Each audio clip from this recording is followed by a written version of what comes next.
Okay. Good morning. This is Deborah Tridd, and with me is Katrina Davis-Kendrick. And before we begin, we'd like to thank the North Georgia Associated Library Board for inviting us to present today. The presentation was originally given in June 2014 at the Atlanta Area Bibliographic Instruction Group, and we've updated, made some changes to it to update a little bit more. And to give you a little bit more on myself, and while I'm interested in digital humanities and everything, I am an instruction reference librarian, but I wear many hats. I'm at a small academic library. I also manage the technology projects like LibGuides, oversee our digital collections, and serve as coordinator for our archives. And Trina? Good morning, everyone. This is Katrina Davis-Kendrick. I'm also with the University of South Carolina system at the Lancaster campus. Is actually even smaller than the Aiken campus. Deborah and I used to work together at the Aiken campus. I wear even more hats than Deborah because we are smaller. One of the reasons I'm interested in digital humanities is because of my work with a digital humanities group called the K-Pop Collective. I am senior fellow for instructional design and information management. And I help my colleague Crystal Anderson, who heads that project, with a lot of her projects. She has recognized that librarians are actually digital humanists. So she uses me in that capacity quite often. So that's where my interest comes in. And I'll be sharing some tools with you that I use today. We're going to get started now. Yeah. I'm going to go ahead and open up my screen.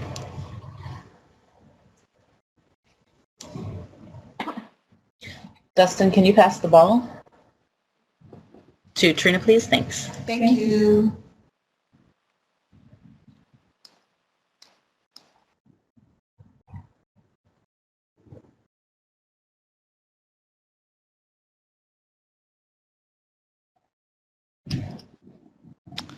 All right, can everyone see my screen? I hope so.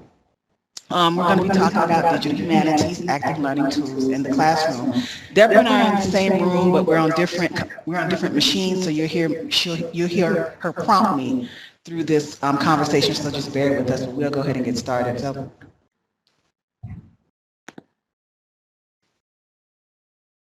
today we're going to talk about digital humanities and active learning in the information literacy classroom. We're going to also talk about some free web-based tools that promote active learning in the classroom. And most of all, we'd like to hear about how you're using digital humanities tools for active learning. Before we get started, just really quickly, I'm going to go back to the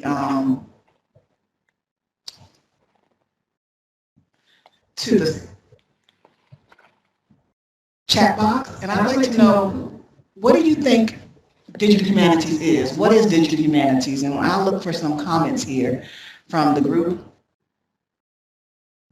What is digital humanities? What does that mean to the group?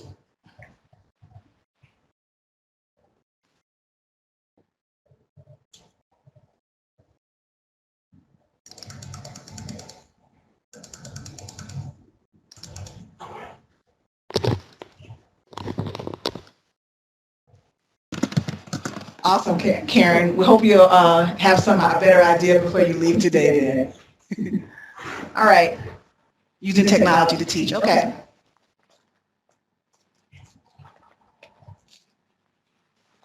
Anyone else?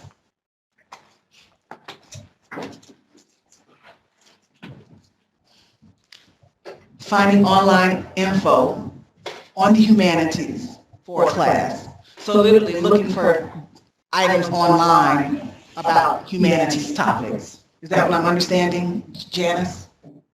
Hey, Pete, the question is, what do you think, what is digital humanities? What is that definition? Is there a definition for it? If so, what is yours?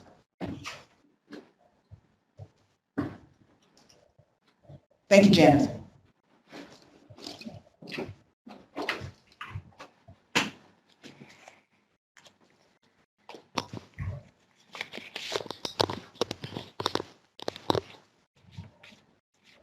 All right. So I'm going to go back and share my desktop and get back to this presentation. So what is digital humanities? Well, Brett Bobley, he is over the Office of Digital Humanities in the National Endowment for the Humanities. And he says that digital humanities is, quote, an umbrella term for a number of different activities that surround technology and humanities scholarship, including topics like open access to materials, intellectual property, so on and so forth, digital libraries, and you'll see that continuation of that quotation, ending with what one person actually said here today, technology for teaching and learning. So awesome. When I see this definition, that sounds like modern librarianship. How many of you see these topics at conferences? You've seen these probably in conference notes, conference programs. We're all interested in scholarly communication, institutional repositories. More and more we're seeing information about data visualization. Curation is a big deal right now. And of course, teaching technology at the bottom there. So to me, when someone says digital humanities, what they're saying is 21st century librarianship, modern librarianship. And so that's why I like to say digital humanities, humanists are actually librarians. So how do librarians connect to digital humanities? There are several ways we do that. Can you still hear me? Okay, I don't hear feedback anymore. Okay. A couple of ways we do that is, of course, through the American Library Association, and with that, ACRL, the Association of College and Research Libraries, they have something called DH plus LIB that comes out. Also, there are alternative places you can go, like Haystack, which is the Humanities, Arts, Science, and Technologies Advanced Collaboration. They have a conference that they do. And I'm not sure if you've heard of that camp, but that camps are unconferences that talk about a lot of pedagogy and technological tools that you can use. And then, of course, there's digital research tools. It used to be called Bamboo, then it was called Bamboo Dirt, and now it's just Dirt. And they have lots of tools, and we'll go back to Dirt in a few minutes.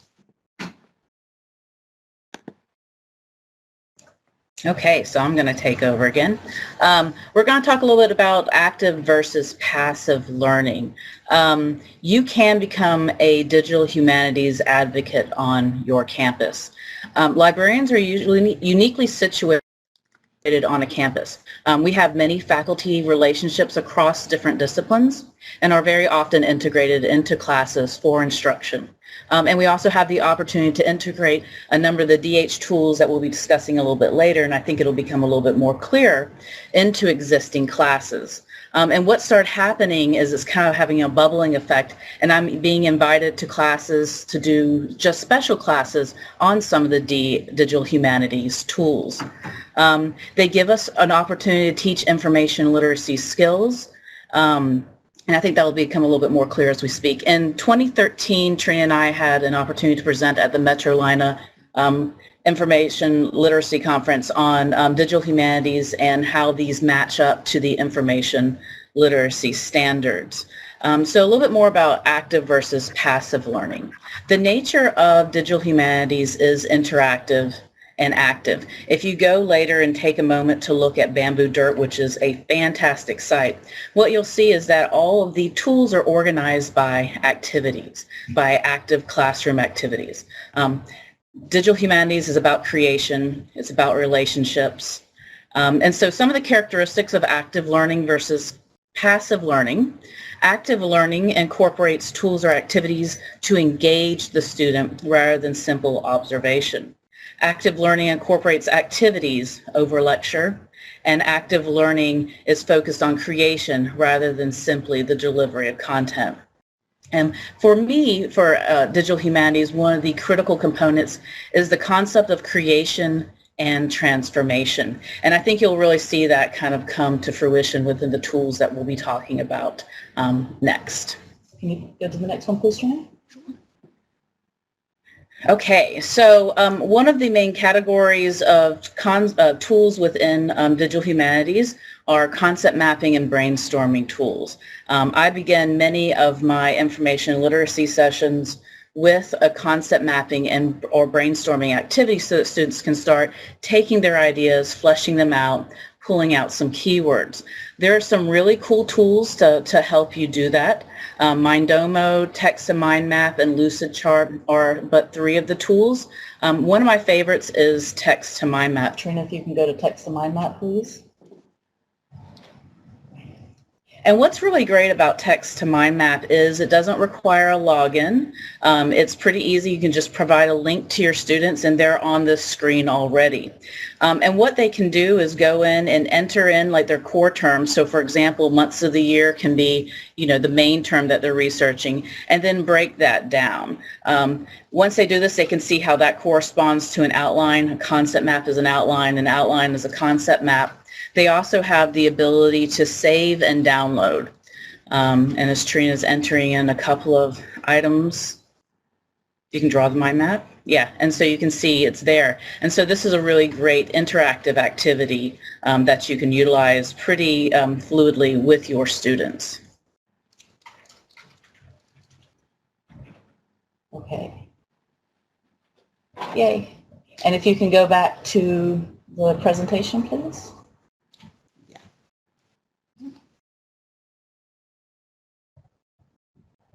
Okay, Lucidchart and Mindomo are very similar. Lucidchart is a little bit more robust and has a little bit more advanced capabilities than Text to Mind Map. So if you're embedded in a class or want to do some really in-depth brainstorming, Lucidchart might be a great option for you. The bottom one is the little clock around an egg, and that's a little bit of a different tool. I sometimes use this to structure and time concept mapping and brainstorming, but something called egg.timer. And what it does is you can put it on the screen of your presentation screen, and it'll have a countdown. So if you're limiting 5 minutes to a brainstorming activity, you can put 5 minutes on the clock and then it'll ding when it's done. So it's great for classroom time management and also really can help organize things within the class. Can you move to the, do you have any points? Yes. One thing I want to say about these brainstorming or these concept maps, Mindomo is a little bit more involved, and it does take links and videos. It also takes annotation, so Mindomo would be something for upper division students, juniors and seniors, while Text to Mind Map would be great for lower level students. So here at USC Lancaster, we use Text to Mind Map a lot, but at Aiken, if I were still there, I would probably incorporate Mindomo a little bit more because it's a 4-year institution and they also have graduate programs. So keep that in mind that Mindomo is also account-based. It's a free account. But it's also a little bit more involved, and you can add more information and create more intricate brainstorms, concept maps. And one note on all the tools we're going to be showing you today, many of them are open source, most of them are free or have pretty robust freemium. None of them or at least none of them will really require server uploads. So this really kind of enables those of us that might not have the tech resources to get a server running to really be able to employ some pretty powerful tools pretty readily. Just to make sure we're on the same page, freemium is just code for something, a service that's offered in free form, but then if you want robust functionality, you may pay a premium for those advanced services. Okay, the next type of interaction we're going to look at is collaboration and some collaboration tools. And below on the left upper hand corner is Google Drive. And many of you may be familiar with Google Drive. If you've had a Gmail account, you might have stumbled across Google Drive. But essentially what Google Drive is a cloud-based word processing suite of tools. And one of the cool things that you can do is interact and co-author with colleagues. When Trina and I write articles together, a lot of times we'll within Google Docs. We can be in there simultaneously, and it really kind of fosters some interaction. You can also encourage this for the students as well. And one of the cool things I saw, and I'm going to give credit to one of our colleagues at Agnes Scott, Casey Long did a presentation at Georgia Como where she was utilizing LibGuides and creating individual course guides. So for an individual course, she created an individual guide. And what she did is she took some Google Drive documents, and you can share links, so embed a link into a course guide. And so when the students were in the class, they would all be able to click on the same link and access the same document. So they were able to access in a very kind of rich way within the class and collaboratively kind of work together. And then she could show what their collaborations were on the front screen. So this gives a way to kind of give students the opportunity to kind of connect with each other and then also share that information. I am a big fan of Google Drive. In addition, Zoho Docs is an online word processing and has some other things connected to it. Join Me is nice for, I know Trina uses it a lot for research consultations at a distance. You can share your screen.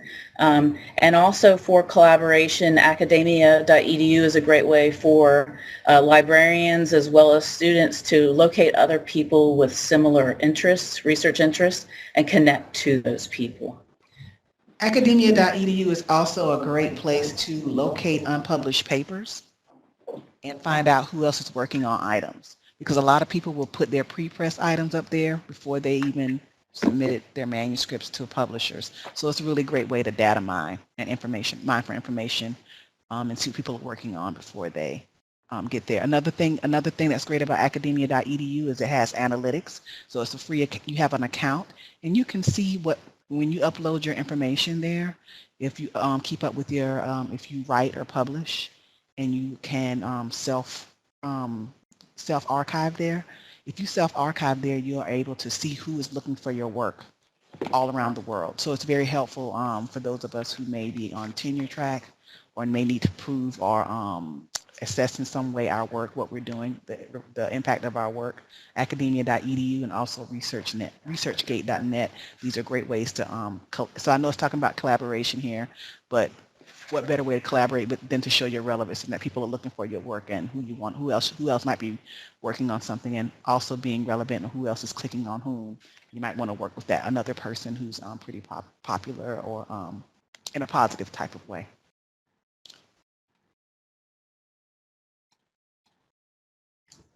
Okay, so information organization.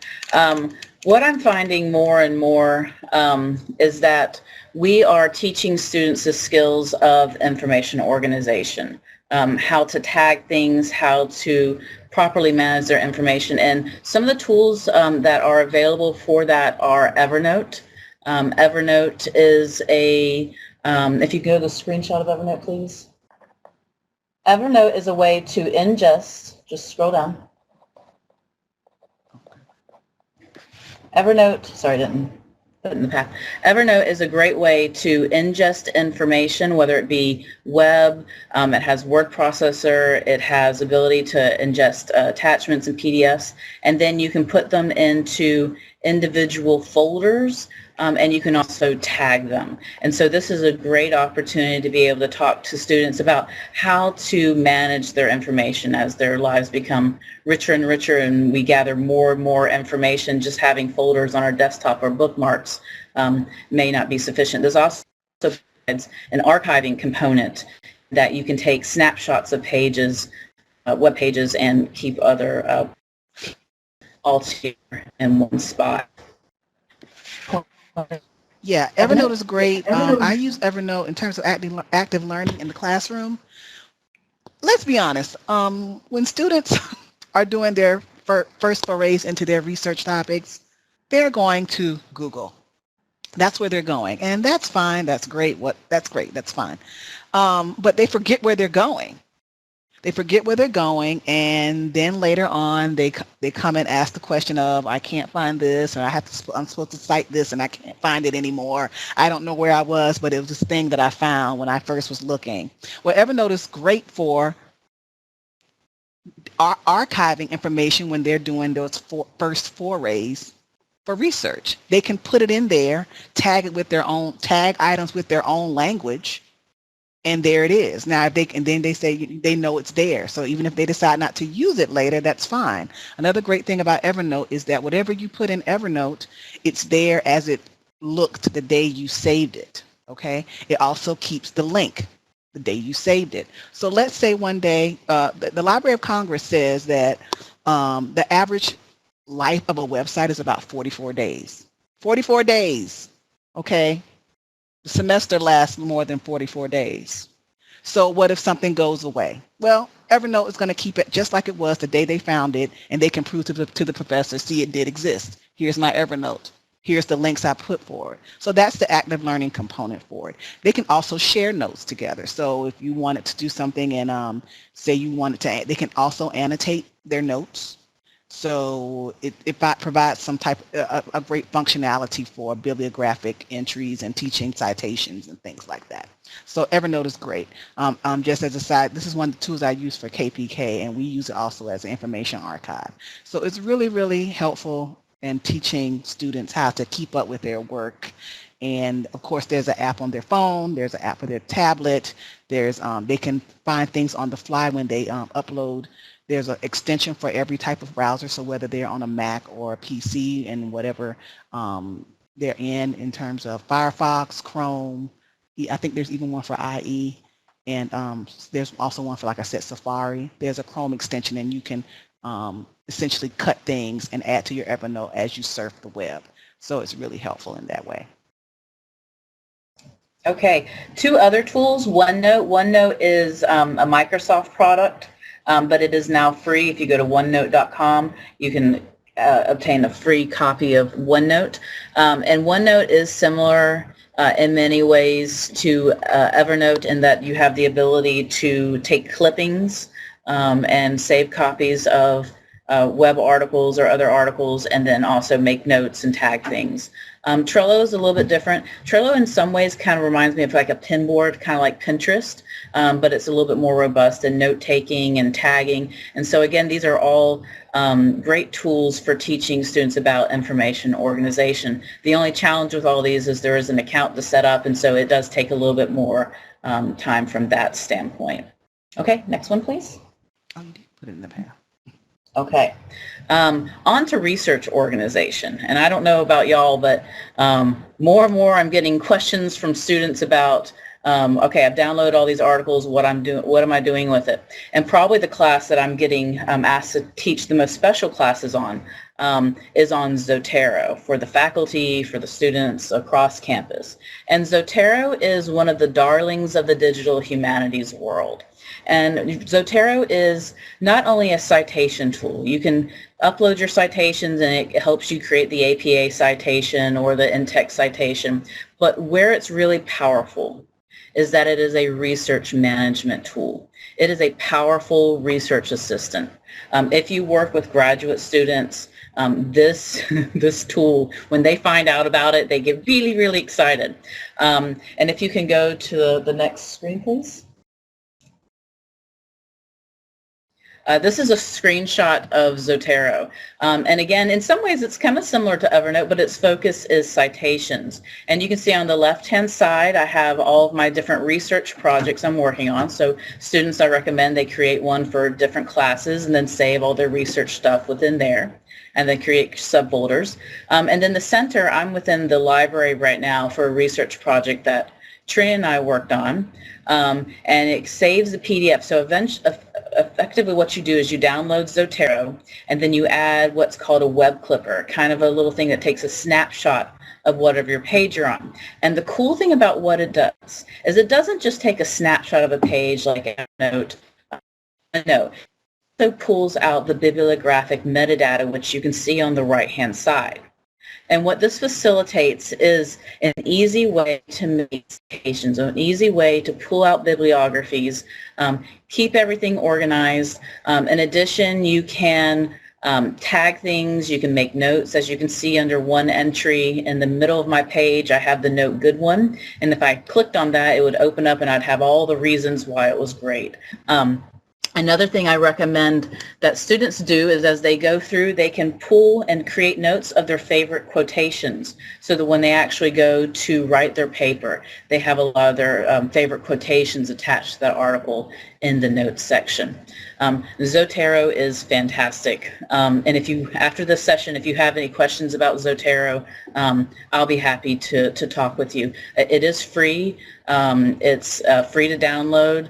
It does have some cloud space, so you can share your Zotero library on your home computer, your work computer, your school computer, and so you can take your citations and all your notes around with you. So it is a pretty powerful and robust research tool. If you haven't checked it out, I highly recommend it. If you can go back to the the last screen, thank you. The other thing to look at, another tool is Mendeley. Mendeley is owned by Elsevier. I'm just putting that out there. But Mendeley has a very nice web annotation, web app. And what you can do with their web app, it's very similar to Zotero. You have all your citation, you have all your articles kind of saved in it, but you can also sync it to like your iPad very eloquently, and you can also make annotations on your article. So if you sync everything to your iPad or tablet, you can go through, you can highlight things, and it will save those digital notations. And it also helps you create citations as well. On the other end of the spectrum is, and again, we're talking about free things, so we're talking about EndNote Basic, not the full paid version of EndNote. There is a very, very, very basic but free version of EndNote. So if you are working with undergraduates who need something just very dead simple, EndNote Basic might be a really nice tool for them to help them manage and organize and create citations. Okay? Any notes, Trina? Okay. All right, let's talk about annotation. We've been talking a little bit about research organization, so this kind of flows right into annotation. VoiceThread is really, really great. It is literally, you can record, you can create these, if you have a classroom, this is really great for online or distance learning. But you can also do it for traditional classroom learning, but it's particularly cool for online learning or remote distance education. What you can do with VoiceThread is you create visual classrooms, and you can then have people, the VoiceThread comes in as you can hear people speaking. They can record themselves and respond to items. So it's kind of different from a blog. You know, a few years ago, even a year ago, if you wanted people to interact with something, you would put a picture up on, you would say have a blog, class blog, and you would say, now everybody write a response to this picture or write a response to this quote. But you don't really know if they're what they really are thinking. They're writing these kind of rote responses. And with VoiceThread, you can say record your quote, and then you can hear other people speaking back and forth. So it's really, really great. I think this would be really, really awesome if you were working on an art project of some sort. This is great. And one of my colleagues actually is bringing more art into the library, so I would think this would be a really great opportunity for them to use VoiceThread in this way. Another place you can use is, for annotation is Scoop.it. Scoop.it, you can find things on the fly. It requires a free account. You find things on the fly, and then you create annotations for items you find online on the fly, and you can always access those annotations. You can also share them via social media pretty quickly. One thing I want to share with you is ScreencastOMatic. ScreencastOMatic is a screen capturing software. It's free, it's open source, and I'll share that with you in a few moments. And then another thing I want to tell you about is Notely. It's a note-taking resource where you can literally, it's like a visual cork board, and you can keep notes running, and you can also upload pictures and things like that. So students can create sort of visual collages of projects that they're working on. Let me show you ScreencastOMatic. If you're familiar with Jing or use Jing or Screener, this is kind of the next iteration of that, because not only is ScreencastOMatic virtual a screen capturing software, but it also hosts videos. So I'm going to go into that.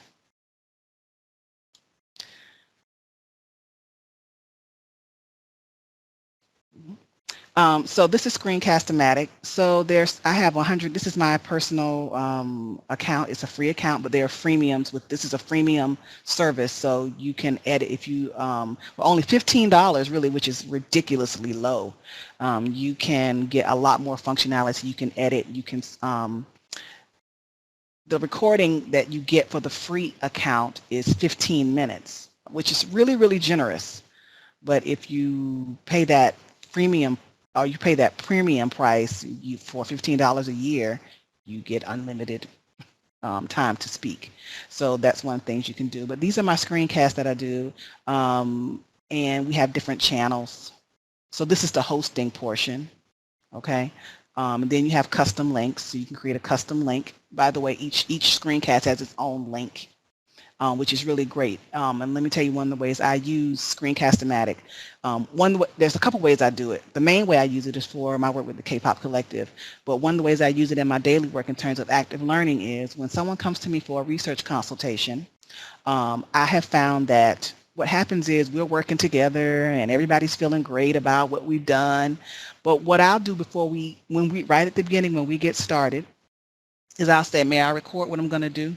I'm going to record what I'm going to do, and so you can have, I'll send this link to you.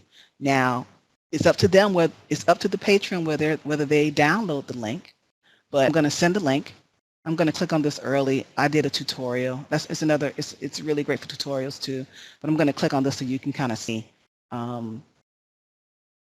This is a video, and you can play it from here. But see the share link, that's going to be the unique code for this, the unique link for this video. But then there's this embed code too. So it's really useful. But if I send that code to that person, they can download this video on their own machine. So what that means is I'll be showing them during a research consultation what we're doing, and I have my headset on just like we're talking now, and I'll be telling them what we're doing, and I'll go through the processes that we need to go through. And then at the end, I'll make the video. I'll publish the video and send that to them. So then they have the video for them. And if I say, I'm going to keep this up for 24 hours. After 24 hours, I'm going to delete it. That's just for their own confidentiality. So I don't keep a record of what they're doing, but I keep it up for 24 hours. After 24 hours, I delete it. But I send them the email. I say, okay, give me your email. I'm going to send you this link. It's up for 24 hours and we're done. So that's the active learning part. Because what happens in a reference interview is, or in a research consultation, is at the beginning, everybody's feeling great. When I'm sitting right there with someone showing them what to do, their confidence is going to go up. But I also know when they leave, their confidence is going to go down a few ticks, or maybe 1 or 2 ticks. They're going to forget, well, what did she do next? Or what was that thing? Or what search term did she use? Or I'm not sure where to go next. But they have the video. So now they know where to go. So to me, it's a way to reduce library anxiety, which is a real situation. All right. So that's ScreencastOMatic. ScreencastOMatic is great. These videos, I don't think there's a limit to how many videos you can create or how many videos you can host. I have 199 and I haven't gotten anything saying that I'm meeting a limit. So, and then, like I said, you can create different channels. So let's say you have courses, or let's say you have different tutorials you make for different issues. These are all my database tutorials. These are all of my technology app tutorials, or however you do your work. You can kind of create different channels and send people to certain places for those things. On the same note, I generally use the free version of ScreencastOMatic, and one of the cool things about it is it very eloquently uploads to YouTube. So if you use YouTube to share videos or create captions, it also works very eloquently that way. Oh, and it also works very well with Prezi, the Zooming software that we're using today. It captures the Zoom pretty well. It doesn't hiccup a lot.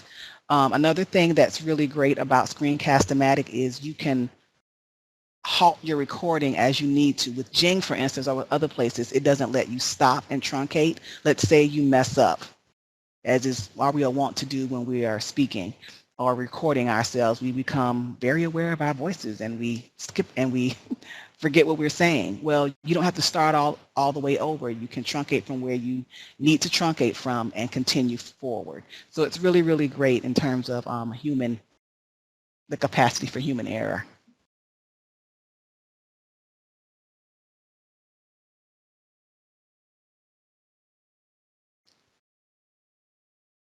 Another thing I want to talk about is curation. I think we're going to talk about most of these tools, except we're going to try to show you most of these tools. It's a little after 11, so I want to make sure we get through everything. We're going to talk about PhotoMecca, Timelinejs. Just really quickly, I want to tell you about KeepVid. KeepVid is a great place to go to download large video files. It's keepvid.com, and let's say you see a video on YouTube that you want to get that raw video to curate, and you want to capture something and use it, or you like something, you're curating something and someone says something in a video and you want to capture that portion, but you need the entire video in order to capture the portion you need. KeepVid is a great way to download large video files and use them how you need to use them for whatever your curation needs are. So let me show you PhotoMecca. PhotoMecca is a digital exhibit service or tool. So this is the dashboard for PhotoMecca. It's free, PhotoMecca.net, and you can create exhibits. So I'm going to go to manage the site, and then I'll show you what the front site. This is the K-pop Collective's PhotoMecca site. You see we have lots of items here, and this is a little involved. You have to be familiar with metadata Dublin Core. So these are our recent items that we've added. This is our library of items, and just really quickly, you can add items, and you'll see here where the work comes in is deciding what kind of items you want to add and what that metadata about those items is going to be.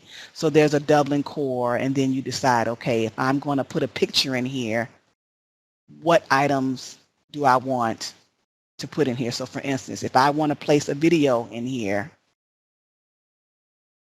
what metadata do I want? What data do I want to say about this thing? Okay.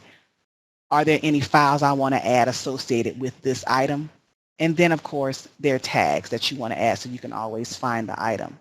So this is a little involved, but it's really, really great because you can create exhibits like K-Popiana. And this is, let's see if I can get to K-Popiana, first of all.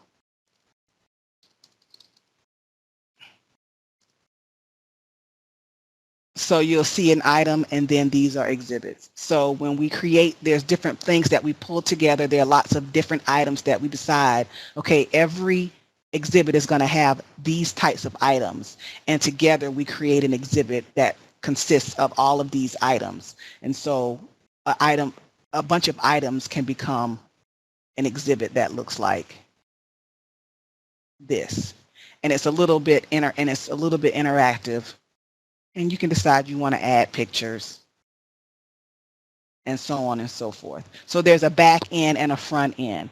And what we've done at K-pop Collective in terms of active learning, when we talk about active learning, this teaches students about how to organize information. What are they looking at? They're going to search information on the internet. They need to verify that information before they put it in an item. So it's teaching them about how information is found on the internet, how information is being used on the internet, how you can pull different pieces of data together to make a cohesive project. So that's PhotoMecca. I'm gonna see if I can.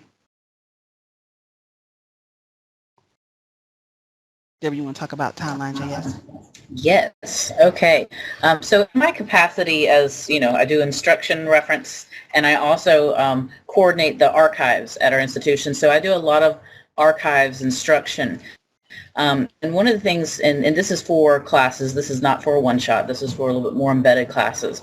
But what you can do is work with students on tools like Timelinejs. And with Timelinejs, you can build with a Google Drive Excel sheet. You can build timelines. Can you click on the timeline, please? Mhm. And so this is pretty easy to use. If you can use an Excel sheet, you can create a timeline. It was originally created for journalists, and if you can go down and interact with the timeline at the very bottom, it allows students to upload and to curate information so they can go out, find digital objects, basic information on it, put it in a timeline. So they're creating these exhibits. Great for class, great for interacting and marketing your archives. If you have a digital collection, either whether it's held in PhotoMecca or Content DM or any of the other digital library content management systems, this is a really great way for them to interact with the archives. Another thing that's kind of cool that we've been working with is Google Fusion tables. And with Google Fusion tables, effectively what it does is it takes maps, and it's a little bit more of a difficult backend than Timelinejs. Timelinejs is pretty dead simple. Google Fusion tables is a little bit more difficult, but there are templates you can work with. And if anybody is interested in creating a template for their digital collections similar to what I have, just let me know, email me at Google Fusion code with you. But if you can click on one of the items, so this is down in Graniteville, South Carolina, and we recently expanded the digital collections. And so this is my timeline, but students can also do this. And what you can do is kind of create that sense of place, add that extra layer of curating places, add the different items. And so there's a thumbnail, and then if they clicked on the link within it, then that would be taken to our collections in the South Carolina Digital Library. And so this is a really great way to involve students in a very active and a little bit more involved project, but very neat nonetheless. And again, if you want to talk about Google Fusion after this or want to borrow this code, it does require a little bit of CSS and some stuff. So let me know, and I'll be happy to work with you. Okay. Another thing I want to share with you is Outlet Shelf. It's a virtual bookshelf. And what it does is it allows you to curate books. All you have to do when you it's a Tumblr theme. But what you do is when you create your free Tumblr account, you can choose the Outlets Shelf theme, and it creates a little button in your bookmarks that says Save to Library. So what you'll do is you go to Amazon and search for books that you want to curate, and then click Save to Library. And what it does is it opens up an interface that allows you to, it pulls information from Amazon, and then you can add tags. And so it allows you to curate items. So it's really useful, and then you can brand your page however you need to brand it. But then you can just add books, and it goes from earliest to latest. So this is the latest book, and as you go from page 6 would be the older items. So it starts from the most recent and goes backwards. So that's Outlet Shelf. And it just allows students to be able to think about books as they, if they were working on say, an annotated bibliography, or you wanted to curate, I would say this would be for upper division students or even graduate students who might want to curate or have some type of visual record of items that they're working with when they're working on their capstone projects or working on their theses or dissertations.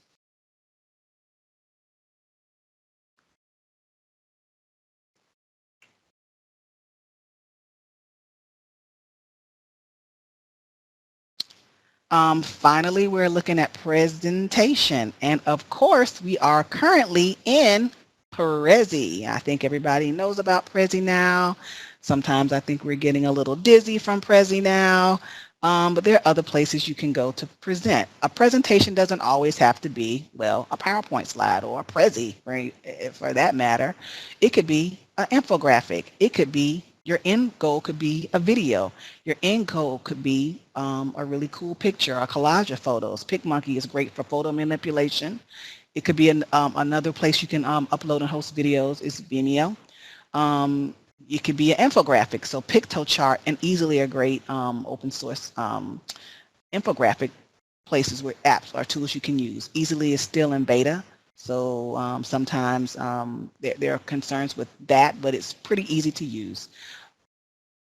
Infographic is, just FYI, infographic is a visual representation. of an idea or a visual representation of data in bite-sized pieces. So you'll see the graphic, which is the picture, and then the information that associates with that graphic. And I'll show you an infographic shortly. And then there's iPicky, which is also a robust photo manipulation software. Another thing you can use too is GIMP. You might, if you're familiar with working in Photoshop, but you don't have Photoshop money, GIMP is a great way to manipulate photos. So let me show you an infographic. So this is the infographic I created in PictoChart. This is a freemium. The more you, it gives you a limited options, but this is something I've created with the limited options. So this is an infographic. You'll see there's graphics and then there's associated data with those graphics. Okay, so everything doesn't have to be a paper. Everything doesn't have to be a book chapter. We're talking about scholarly communication, and communication is communication. So be thinking of different ways you can encourage your students to not, writing is great, and then there's also these other things that are also methods of scholarly communication when we're talking about ways that we can tell people what we're doing and ways that students can tell people what they're doing and what they know. Okay. And that's another thing about digital humanities too. Digital humanities allows everybody to kind of be on a similar playing field. They bring what they know to the table, and then they expand and they expand on their skill sets. And these tools allow them to expand on their skill sets rather than excluding people. Digital humanities is about inclusion, and that's one of the reasons I like working in digital humanities. Everybody has something they can bring to the table, and everybody has an opportunity to improve upon their skill set. And there's always tools out there that can help you do that. So there are other tools. Really quickly, I'll show you DIRT. Don't forget about data and text analysis. Don't forget about networking, which is kind of one of the fundamental purposes of digital humanities, to gather people together in the purpose of collaboration and understanding each other and what we're doing. Don't forget about publishing, and then there's task and project management. So like I said, DIRT used to be known as Bamboo, and I'm gonna go there. Keep hitting that.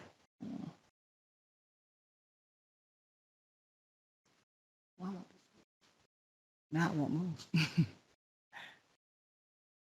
Yeah, but now.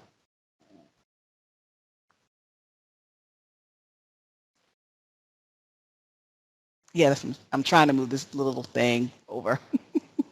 Here it is. All right, so here's DIRT. And DIRT is really great because it's kind of organized to kind of lead you where you want to go. What do you need to do? Here are the tools to do them. So if you want to collect data, click on collect data, and it will lead you to a listing of tools and apps that will help you do that. Okay. It is worth noting that with some of these tools, they do require a server. Some of them have a little bit of a learning curve, so just keep that in mind when you're going through it. But it is a really great resource. And as we saw on the page before this, everything is organized by activities. And so if you have a faculty member who wants to do an activity, or if you even want to employ some of these within your one-shot or embedded classes, this really is activity centered. And so again, a really great support for active learning. And here it is. You want to work on Windows? All right. It'll tell you, okay, I want it to be free. Okay, so just tell it what you want. You want it active, and it'll narrow that down for you. All right. I would bookmark this so you can keep up with the tools. There are always new tools coming out.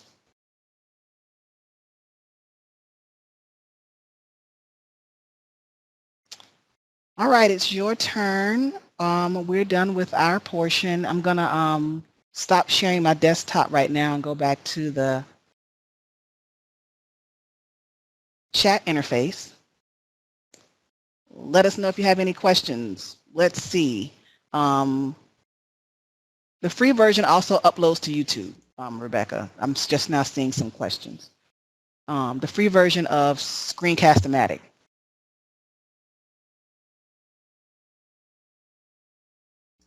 Okay, if anybody has any questions and you have an active, usable microphone, Oh yeah, neat. Okay. you Yeah, can the free raise your version hand. of ScreencastOMatic does upload to YouTube. So if you go to ScreencastOMatic.com, you don't even have to download the tool. It just says, start recording.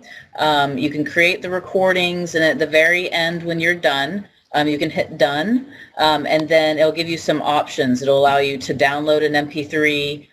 This is for the free version. Download it to MP3, upload to screencast.com. I think it is screencastomatic.com, something like that. And on the other option, which is what I primarily use, since our library centrally uses YouTube to kind of manage and keep all our videos in one place. We upload those to YouTube. It takes a few minutes. You just basically, within ScreencastOMatic, you put your login information for your YouTube channel. I think since YouTube is acquired by Google, I think it then asks you, do you give permission? And then it'll just upload it into your library within YouTube. And then once I get into YouTube, a lot of times I'll go in and edit the captions and kind of go from there. I'm really a big fan of ScreencastOMatic, and I primarily use it to support our distance users by creating, little screen capture classes, and also sometimes to reinforce what might have been said in a one-shot class, or sometimes even for those students that are having. I have even created this is horrible, a 6-minute video on properly formatting an APA paper, but they seem to be very appreciative of it. So ScreencastOMatic really is a great tool.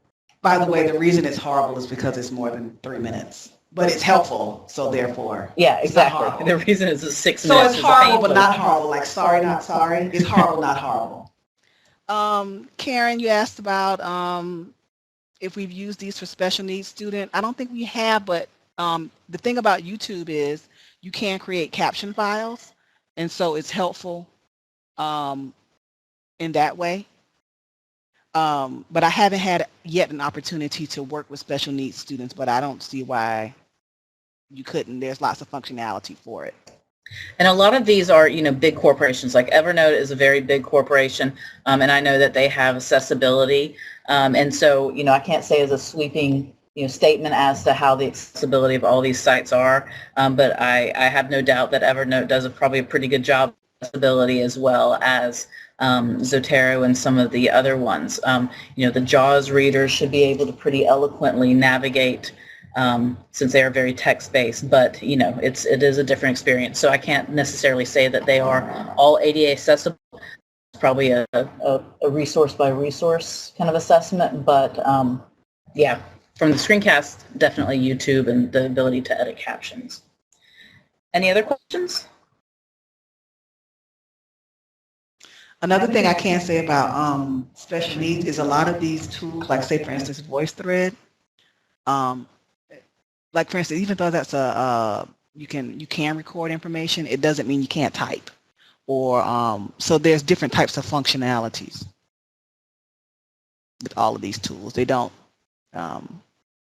just go to one sensory experience.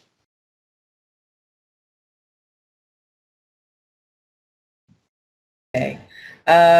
Well, one of the cool things about this screencast, I'm addressing Shelley's concern about remembering the tools. Our Prezi is available and open to the public. That's another great thing about Prezi, is you can just go out and go through your favorite search engine and look for active learning tools. Our Digital Humanities active learning tools for the information literacy classroom, and it'll show up.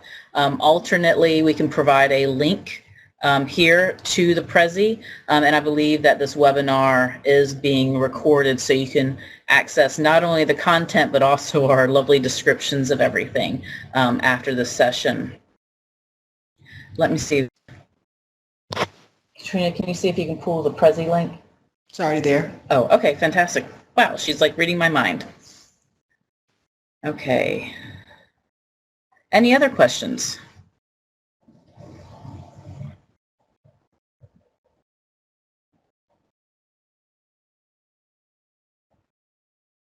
Oh, fantastic. It'll be archived in Glean. So for those y'all that want to be able to access these tools in our presentation afterwards, you'll have access. Also, our contact information. Feel free to contact Trina and I. We love to talk about these tools. We kind of geek out about it. One of the great things about our relationship is, even though we're no longer at the same campus, a lot of these digital able to collaborate.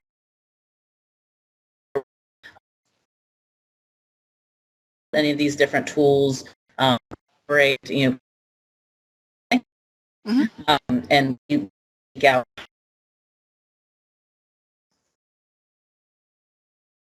I would also encourage you that some of the tools we showed you, particularly the ones under curation, the Omeka and Timelinejs and Google Fusion tables, don't be intimidated by the learning curve. And as a great YouTube is awesome. There's always ways to find things, a way to do it.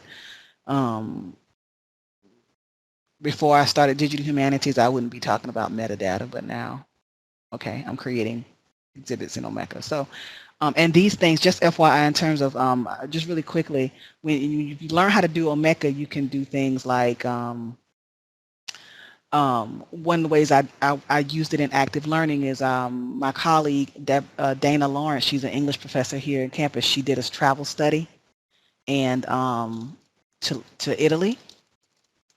And so I work with the students to create travel guides. So instead of creating a blog, they created exhibits in Omeka.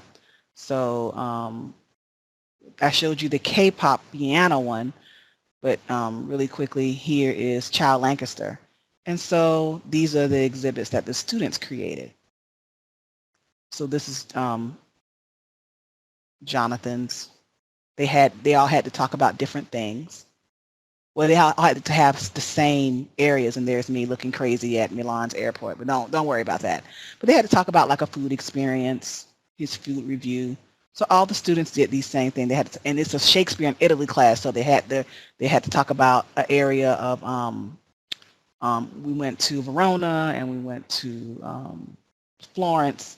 And because there's these places there are these sites of Shakespeare's plays, and so they had to talk about certain things. They had to take a certain number of photos. They had to create certain metadata for them, and so they were able to create these visual representations of their trip to Italy. So instead of just writing this, one blog with this it was great.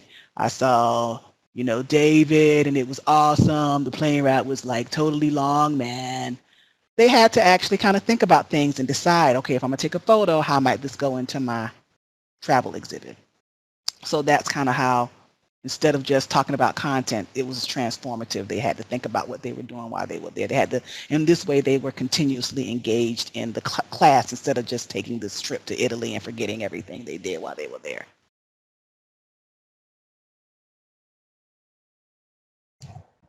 Okay, does anybody have any final questions? We're about run out of time.